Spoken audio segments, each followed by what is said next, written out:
দর্শক, কি বলবো আর কি বলবো, কি করছে গো ভিভো।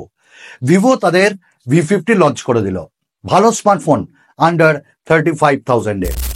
কিন্তু ভিভো এবার মিড বাজেটেও বা তার থেকেও কমে স্মার্টফোন আনছে, এবং সেটা হয় এই মাসের লাস্টের দিকে বা আগামী মাসের প্রথম দিকে লঞ্চ করবে তাদের টি সিরিজের নতুন মেম্বার ভিভো T4X।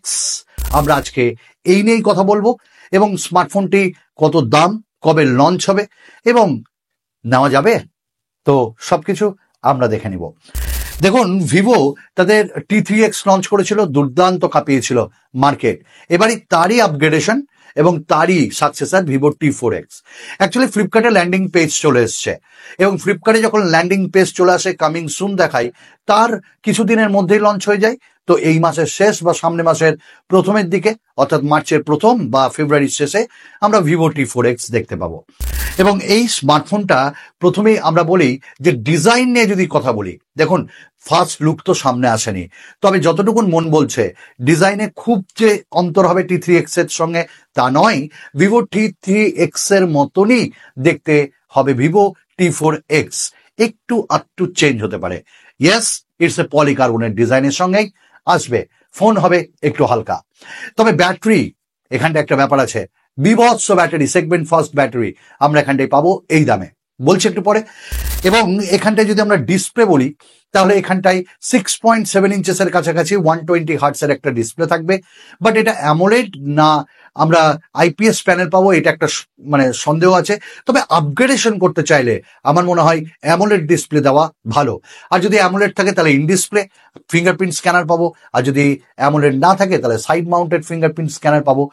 নেক্সট যেটা, এখানটায় যে ভ্যারিয়েন্টগুলো দেওয়া হবে, তো বেস ভ্যারিয়েন্টই হবে 4128 থেকে, তারপর 6-8 জিবির ভ্যারিয়েন্ট থাকবে। হাইব্রিড সিম স্লট পাবো আমরা এখানটায়, 3.5mm জ্যাক পাবো এখানটায়, এবং এই স্মার্টফোনের ডুয়াল স্টিরিও স্পিকারও থাকবে।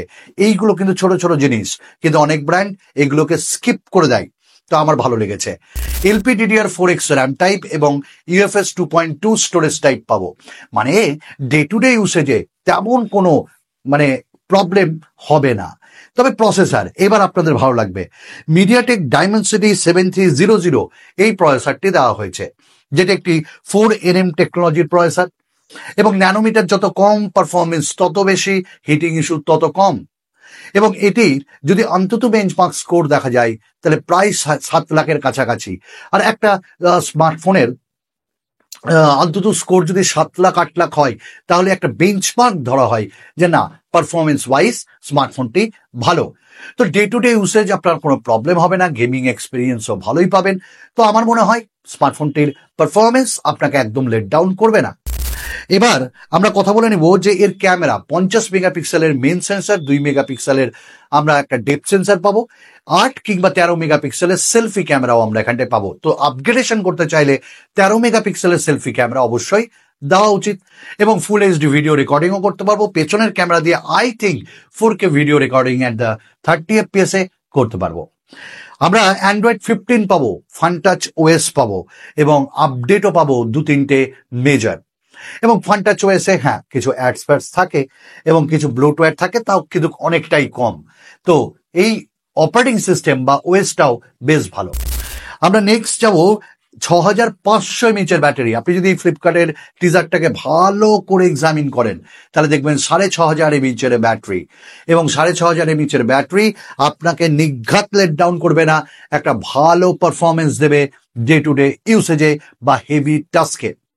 এবং 44 ওয়াটের ফাস্ট চার্জার পাবো, আর এইখানটাই এই চার্জার আমাদের বক্সের ভেতরেই থাকবে, এটাও একটা দারুণ ব্যাপার। এবং এই স্মার্টফোনে ইউএসবি টাইপ সি পোর্ট থাকবে। সবই তো শুনলাম, পাঞ্চল থাকছে। এবার কত দাম হতে পারে এই স্মার্টফোনটির? এবং নোটিফিকেশন লাইটও থাকবে এই স্মার্টফোনটিতে। তো এই স্মার্টফোনটির দাম বলা হচ্ছে 15,000-এর নিচে। আমি বলছি না, ফ্লিপকার্টের টিজার আবার দেখুন ভালো করে, দেখুন আন্ডার 15K। তবে এটি বেস ভ্যারিয়েন্ট, তার উপর অফার থাকবে, এবং আমার মনে হয় যে 4 জিবি না নিয়ে 6 জিবি কিংবা 8 জিবি নেওয়াটা বেটার।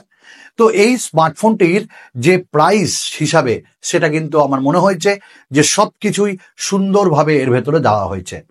আবার এই স্মার্টফোনটির রিব্র্যান্ড হিসাবে আইকিউ লঞ্চ করতে চলেছে Z10 এবং Z10X।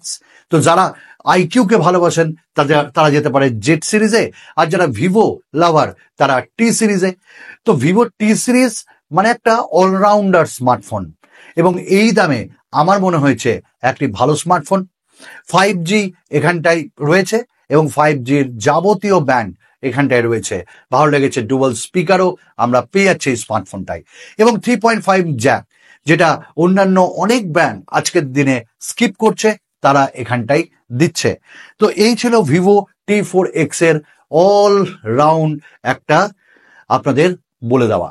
তো স্মার্টফোনটি লঞ্চ করছে, বলে দিলাম কত দামে লঞ্চ করছে তাও বলে দিলাম, নিব কি নিব না। দেখুন, আমি এক কথায় বলবো, স্মার্টফোনটি না দেখেই ভালো স্মার্টফোন হবে। হ্যাঁ, তারপর তো রিভিউ, আনবক্সিং এগুলো দেখুন, অনেক কটি ভিডিও দেখুন, এবং আমরাও আনার চেষ্টা করব। ব্যাস, কালার্স ভ্যারিয়েন্টও অনেক থাকবে। তারপর যদি আপনার মনে হয় নেব, তাহলে you can go for that. আরও একটা নতুন ভিডিওতে আপনাদের সঙ্গে খুব তাড়াতাড়ি দেখা হচ্ছে নতুন কন্টেন্টে। বিদায়।